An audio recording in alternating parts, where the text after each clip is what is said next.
دیکھو مجھے ڈاکٹر لوگ کہتے ہیں ابے تمہیں کیا پتا ان چیزوں کا, میرے ماشاءاللہ 15 بچے ہیں, مجھے پتا ہے کہ اس بارے میں پاکستانی ڈاکٹر, معذرت کے ساتھ ان ڈاکٹروں کی بات کر رہا ہوں جو یہاں نہیں بیٹھے ہوئے, جو گائنی کی ڈاکٹرز ہیں ان میں اور قصائی میں کوئی فرق نہیں ہے, سوائے ان ڈاکٹرز کے جو میرا بیان سن رہی ہیں. وہ اچھی ڈاکٹرز بھی ہے الحمدللہ. فوراً آپریشن, وہ چاپڑ اور چاقو چھوڑے لے کے نا قصائیوں کی طرح پہلے بیٹھے ہوتے ہیں. یہ صرف پاکستان میں ہو رہا ہے, باہر دنیا میں نہیں ہے. میں نے اس پر پہلے بھی ایک بیان کیا, تو اتنا غصے ہو گئے ڈاکٹر آپ کو کیا پتا ایکچولی یہ ہوتا ہے. ابے بھائی چھوڑ دے یار, ایکچولی یہ نارمل ایک نیچرل پروسیس ہے. ابھی میں اسلام آباد میں تھا, ایک بزرگ سے ملاقات ہوئی, بڑا اکرام کیا انہوں نے, اللہ ان کی عمر میں برکت دے. وہ عجیب بات بتائی انہوں نے, دیکھو کیسے کیسے لوگ سوچتے ہیں. ابھی تو وہ بوڑھے ہو گئے, بوڑھے تو نہیں کہنا چاہیے ان کو, بزرگ ہو گئے, یعنی وہ بہت غصہ نہ ہو جائیں گے مجھے بوڑھا کیوں کہتی ہے, بوڑھے نہیں ہیں یعنی صحیح ہیں, یعنی سفید بال ہیں تو اس لیے میرے منہ سے غلطی سے نکل گیا, ورنہ وہ ماشاءاللہ جوان ہیں. تو مجھے کہنے لگے کہ میں دبئی میں تھا, اللہ نے مالی وسعت بھی بہت زیادہ دی ہے, بہت اللہ نے ان کو مالی وسعت سے نوازا.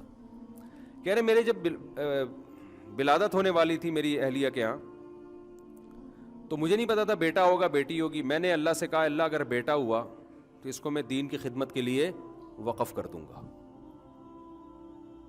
بہرحال ایسا ہی کیا, آج ان کا بیٹا ماشاءاللہ پڑھ رہا ہے جامعۃ الرشید میں. کہہ رہے دوبارہ دبئی میں ایسا ہوا کہ میرے ہاں جب ولادت کا وقت آیا تو مجھے اندازہ ہوا کہ یہاں گائنی کی فیمیل ڈاکٹرز بہت کم ہیں. پردے دار عورت کے لیے میل ڈاکٹر سے بچے کی ولادت کا عمل یہ اس کی غیرت کے خلاف ہے. انہوں نے کہا غیر مسلم تو اس کی پرواہ نہیں کر رہے ہندو, لیکن مسلمانوں کے لیے تو یہ بہت ضروری ہے. کہتے ہیں میں نے ارادہ کیا اللہ میری بیٹی ہوئی تو میں اس کو گائنی کا ڈاکٹر بناؤں گا. میں سمجھا پا رہا ہوں اپنی بات.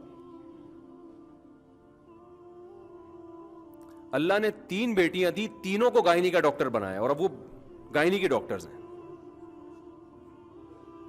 لیکن بچپن سے ان کی تربیت کی کہ تمہیں میں نے ڈاکٹر بنانا ہے اور گائنی کا, اور اس لیے بنا رہا ہوں تاکہ جو لڑکیاں ہیں ان کو میل ڈاکٹر کی ضرورت بولو نہ پڑے.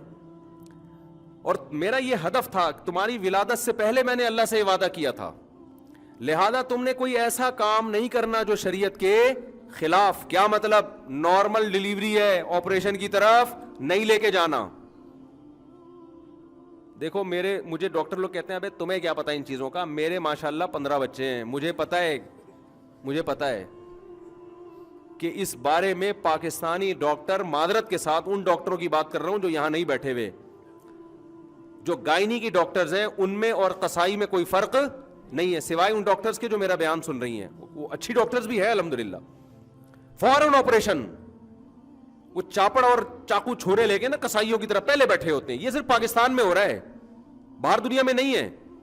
میں نے اس پر پہلے بھی ایک بیان کیا, تو اتنا غصے ہو گئے ڈاکٹر آپ کو کیا پتا ایکچولی یہ ہوتا ہے. ابے بھائی چھوڑ دے یار, ایکچولی یہ نارمل ایک نیچرل پروسیس ہے. پھر میں نے مثال دی تھی ایک دفعہ بیان میں کہ بکریوں کو دیکھو, بلیوں کو دیکھو, گایوں کو دیکھو, سب کے نارمل ہو رہی ہے, انسانوں پر کم بختی کیوں آئی ہوئی ہے. اس پہ میرے خلاف کلپ کہ اس نے عورتوں کو معاذ اللہ گائے اور بکریوں سے ملا دیا. میں خواتین کو گائے بکریوں سے نہیں ملا رہا, ہم عزت کرنا جانتے ہیں الحمدللہ. میں مثال دے رہا ہوں کہ ایک نیچرل عمل ہے, اس سے صرف انسان نہیں ہر مخلوق گزرتی ہے. کسی مخلوق کے آپریشن نہیں ہو رہا, یہ کم بختی انسانوں پہ کیوں آئی ہوئی ہے.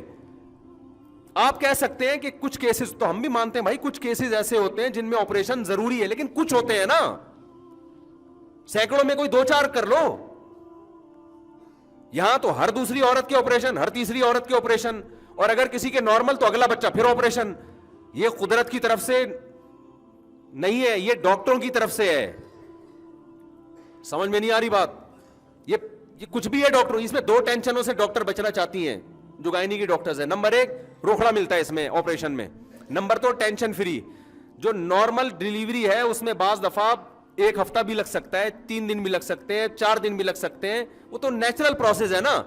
ڈاکٹر کہتی ہے بھائی میرا پیشنٹ ہے, جان چھڑا, لا چاپڑ لے کر آ بھائی, لا شاباش, چاپڑ تو زیادہ ہو گیا, لاؤ بھائی ابھی ہمارے پاس ٹائم نہیں ہے, 20 پیشنٹ ہم نے اور نمٹنے ہیں. تو اس کے خلاف احتجاج کرو.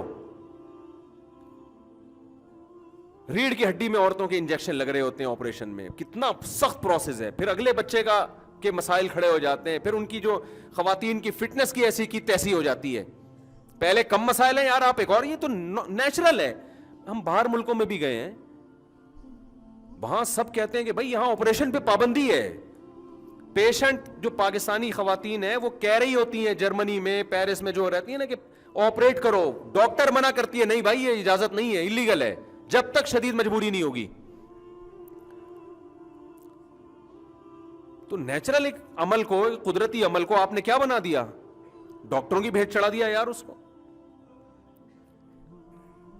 تو میں بات کیا کر رہا تھا, یہ مجھے غصہ آ گیا اصل میں دیکھ رہا ہوں نا آج کل مارکیٹ میں ہوئی ہے. ہاں تو وہ انہوں نے اپنی بچیوں کو ڈاکٹر بنایا کہ بھائی ٹھیک ہے تمہیں پیسے بھی ملیں گے لیکن پہلے انسانیت کا بھلا. آئی بات سمجھ میں؟ تو یہ وہ لوگ ہیں جن کا ویژن کیا ہے, آخرت. تو اس میں انہوں نے اپنی بچیوں کو ڈاکٹر بنا دیا. آپ بھی اس جذبے سے بنا دو بھائی,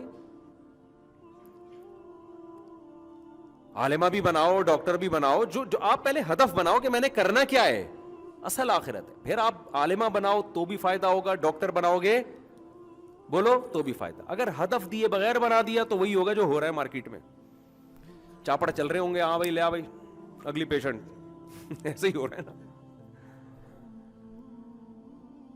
ابھی ہمارے ایک دوست کے ساتھ ایسا, میرے تو بہت واقعات ہیں, میں اگر سنانے بیٹھوں نا جو میں دعویٰ کر رہا ہوں یہ غلط دعویٰ نہیں ہے. ڈاکٹر بہت غصہ کرتے ہیں میرے بھائی, یار مفتی صاحب تم ہماری فیلڈ میں کیوں ٹانگ رہے ہو, تمہیں کیا پتا آپریشن کرنا ہے. بھائی ہمیں اتنا پتا ہے کہ یہ نیچرل ہے, ٹھیک ہے کچھ پیشنٹ ایسے ہوتے ہیں جن میں آپریشن ضروری ہے لیکن اتنے نہیں جتنے آپ لوگوں نے بنائے ہوئے. یہ اس کا مطلب یہ قدرت کا نظام ہی سارا بگڑ گیا ہے, نظام ہی خراب ہو گیا ہے.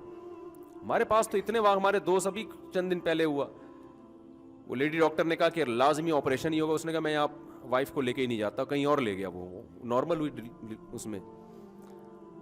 ہم نے تو ایک جامعۃ الرشید کو ہاسپٹل بند کیا اس چکر میں. ہمارے یہاں جامعۃ الرشید والے نے ایک ہاسپٹل کھولا, اس میں یہی گائنی کی ڈاکٹرز بھی, اور تو کیا ہوا ہے کہ وہ ایک ڈاکٹر نے کہہ دیا کہ جی یہ آپریشن والا کیس ہے. ان لوگوں نے کہا نہیں ہم نہیں آپریشن کی طرف جائیں گے. آئے ہیں باہر, وہ بیچاری خاتون کے ٹیکسی کے اندر ولادت ہو گئی نارمل. تو ہمارے استاذ کو پتہ چلا, انہوں نے اسپتال ہی بند کر دیا. انہوں نے کہا لوگ ہم سے بدگمان ہوں گے کہ یہ مولانا لوگوں نے ٹرسٹ کھولا ہوا ہے اور کیا کیا. انہوں نے کہا بھائی یہ بند ہی کر دو سارا سیٹ اپ ہی, جب تک کوئی ایماندار ڈاکٹر نہیں ملتے, جب تک کوئی ایماندار گائنی کی ڈاکٹر خاص طور پہ. تو اب دیکھو جس کا ویژن کلیئر ہوتا ہے نا, تو انہوں نے اپنی بچیوں کو ڈاکٹر بنایا, اور اللہ کا شکر ہے وہ دین کو بھی زندہ رکھا ہوا انہوں نے. اور یعنی ایسا بھی نہیں ہے کہ پیشنٹ کے ساتھ کچھ غلط ہو رہا ہو. اور یہ بھی بتا دوں بعض دفعہ ڈاکٹر کا قصور نہیں ہوتا, ہاسپٹل کی طرف سے ڈاکٹر صاحب کو آرڈر ملتا ہے کہ اتنا پیسہ ہمیں منتھلی چاہیے, اتنا پیسہ ہمیں منتھلی چاہیے. اب میں نے کہیں یہ بیان میں کہہ دیا کہ ایک ڈاکٹر نے مجھے خود بتایا کہ ڈاکٹر نے ہمیں ہاسپٹل کی طرف سے کہ بھائی ہمیں اتنا پیسہ چاہیے تو ہم آپریشن کرتے ہیں. تو وہ بیچاری وہ ڈر گئی, 2-3 سال پہلے انہوں نے مجھے بتایا تھا, تو میں نے ان کا نام لیے بغیر بتایا, وہ بیچاری اتنا ڈر گئی کہ وہ نمبر ہی, وہ میں نے دوبارہ رابطہ کیا نا میں نے کہا میں نے اس لیے رابطہ کیا کہ کوئی ایسی گائنی کی ڈاکٹر ہونا جو آپریشن سے, میں نے ان کو مشورہ دیا آپ اپنی الگ کلینک کھولیں.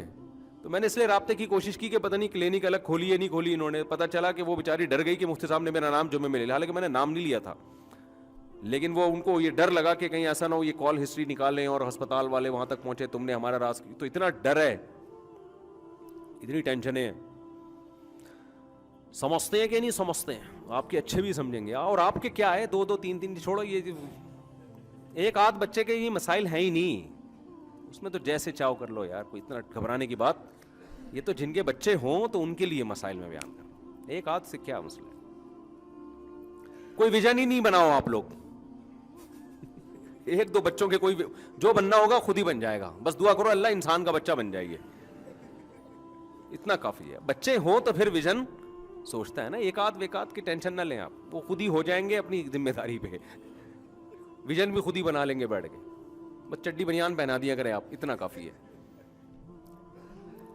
تو خیر آخرت کو سامنے رکھ کے ایک ہدف بنانے کی میں نے آپ کو ایک مثال دی ہے, اور ایسی درجنوں مثالیں ہو سکتی ہیں. فوج میں بھیجیں آپ اپنے لوگوں کو, آپ تجارت میں ڈالیں اپنے لوگوں کو, ہوگا وہی جو اللہ چاہے گا, وہ نہیں ہوگا جو آپ چاہیں گے. لیکن آپ اچھا چاہیں گے تو آپ کو چاہت کا ثواب ملے گا, پھر اسی حساب سے اپنی لائف کو آپ ترتیب دیں, پھر اس میں گٹر کے ڈھکنوں پہ بیٹھ کے ٹائم کو ضائع بولو نہ کریں.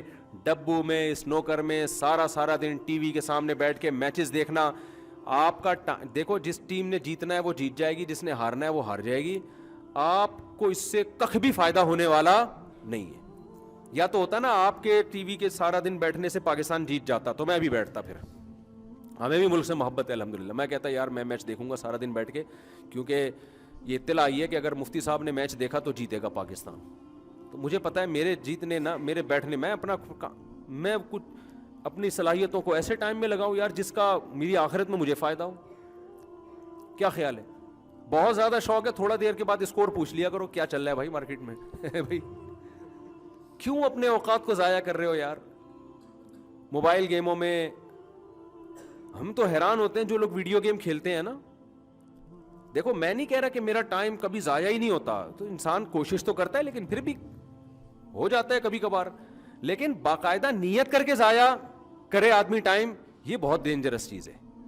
جو ویڈیو گیم کھیل رہا ہے نا باقاعدہ نیت کر رہا ہے کہ میں ٹائم کو ویسٹ, ایک تو ہوتا ہے نا کوئی بن بلائے مہمان آ گیا بیٹھ گئے تھوڑا ٹائم ویسٹ ہو گیا, کوئی فائدہ بھی نہیں تھا, یہ تو چلو ہو گیا نا.